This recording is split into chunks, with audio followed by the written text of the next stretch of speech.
In Plato's Apology, one of the main themes that emerges towards the end of the work is the very popular saying, the unexamined life is not worth living. We're going to be looking at this today since there's a lot of topics that could be covered and said about the apology. But this is one of the ones that caught my eye early on when I first read the apology. Um, it's one that may sound intuitively appealing. If you don't examine your life, if you don't question the type of life that you're living, then are you really living at all? That's a question that Socrates, or Plato through Socrates, asks us as readers of philosophy. But before we get to that, we have to kind of set the scene so we know why Socrates is making this statement. It's important to know that the apology takes place in the courthouse of Athens, and a particular lawyer named Miletus is indicting Socrates and accusing him of several crimes.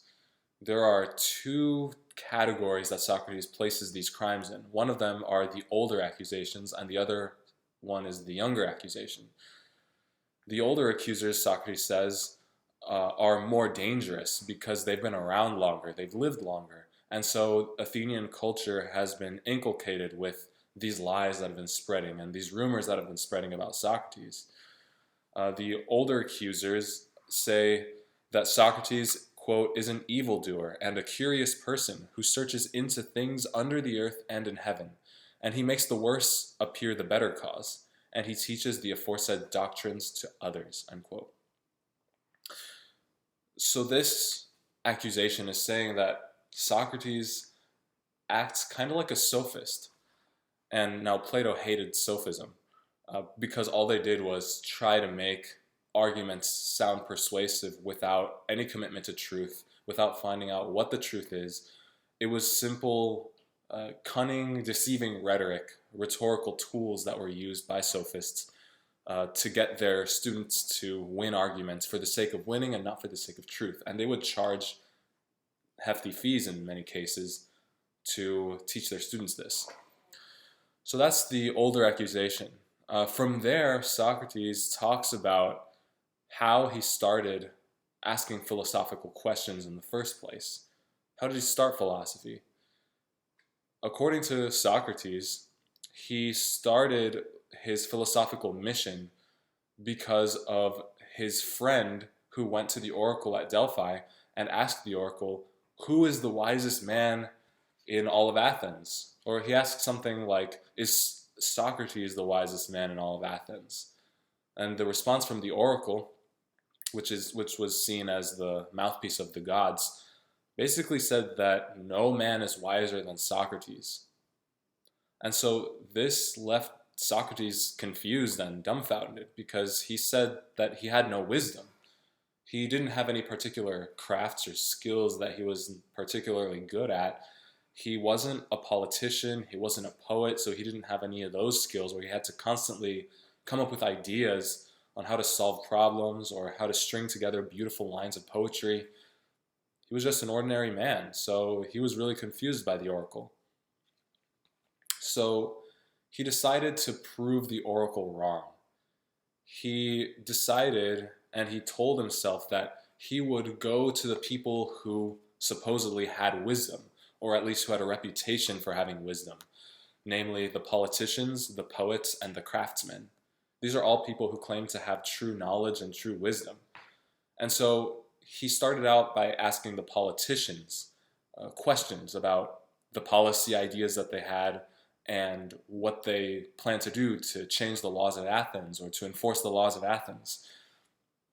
He found out that the politicians had good ideas in many cases, but they didn't have good reasons for those ideas. And that was the problem.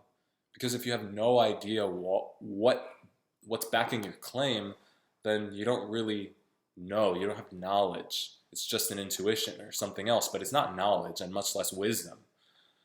And this annoyed the politicians a lot, which is why Socrates was so unpopular to begin with. So he said that the politicians don't have knowledge, they don't have wisdom, so he moved on from that group. He went on to ask questions to the poets. And he said, surely the poets have knowledge and wisdom because they can string together these beautiful lines of poetry in a beautiful rhythm, and it sounds nice, and it seems like this is a skill that would require high levels of wisdom. So he asked the poets, what does this sentence mean in your poem? It's a very beautiful sentence. What does it mean? And the poets, according to Socrates, couldn't give him a clear answer either.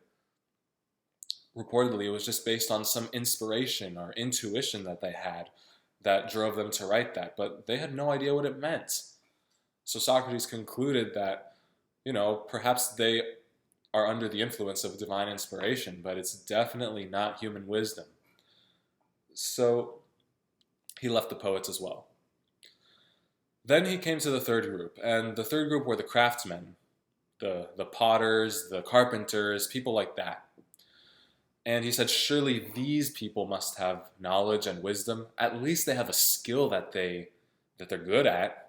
So he decided to ask some craftsmen what they thought. He concluded something different from the other two groups, the politicians and the poets. He realized that they did in fact know very well about their craft, but they didn't know much else beyond that. And they had no concept or no grasping or understanding of knowledge, if you will, of knowing in general. They just knew the particular craft that they were good at, and that's it. And Socrates says that they aren't possessors of true wisdom either, because if you're wise in general and not just in a particular niche craft or skill, techne in Greek. So he concluded that none of these three groups, who are the main people who are lauded and praised have knowledge, truly have knowledge or wisdom. And so where does he go from this? Well, Socrates says that, therefore, the oracle's right, but not in the way that he originally thought. He said the oracle is right that none of these people have knowledge, and that would make me, Socrates, wiser than these people, the wisest man in all of Athens. But what does that mean then? What that means for Socrates is that true wisdom is the realization and the acknowledgement that you know nothing. That's true wisdom. It's referred to, at least in my ancient philosophy class, my professor called it Socratic irony. It's ironic, isn't it, to say that you have wisdom and yet to recognize and acknowledge that you know nothing. It's very ironic, but that's Socratic irony.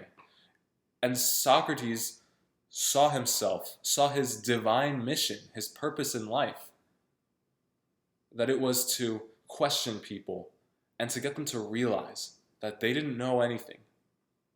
And once they could realize that and appreciate it and recognize it, then they would have true wisdom.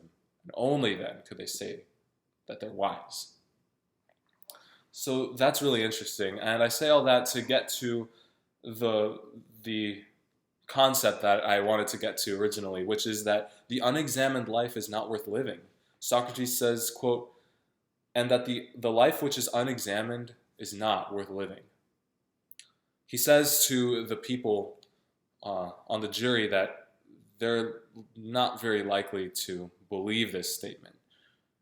He acknowledges that he's a very annoying character in Athens because he's like a gadfly, constantly nagging at the city of Athens to wake up and question their lives and examine themselves, psychoanalyze themselves, ask themselves if this is truly living, if this is living up to their full potential. That's what Socrates wants us to realize. And that's the mission that he feels that he's been called to. So what can we gain from this? Well, the way my ancient philosophy professor put it, he says that you have to take a stand in life. There's this old quote that reads that he who stands for nothing will fall for anything. You have to kind of take a leap of faith in life. You can't just lie around and think that the only goal in life is just to survive. It's not, at least according to Socrates. it's important to find a purpose in life and pursue it. And that's what Plato, through Socrates, is calling us to do, it seems.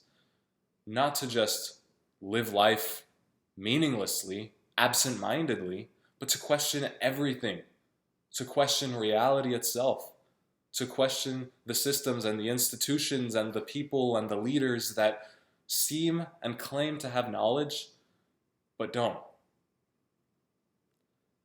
Socrates goes to his death because of this mission that he has faith in, this mission that he believes in.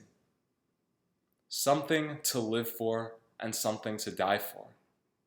That makes life worth living. And I see that this idea has a lot of merit to it. The unexamined life is not worth living because you're not living fully.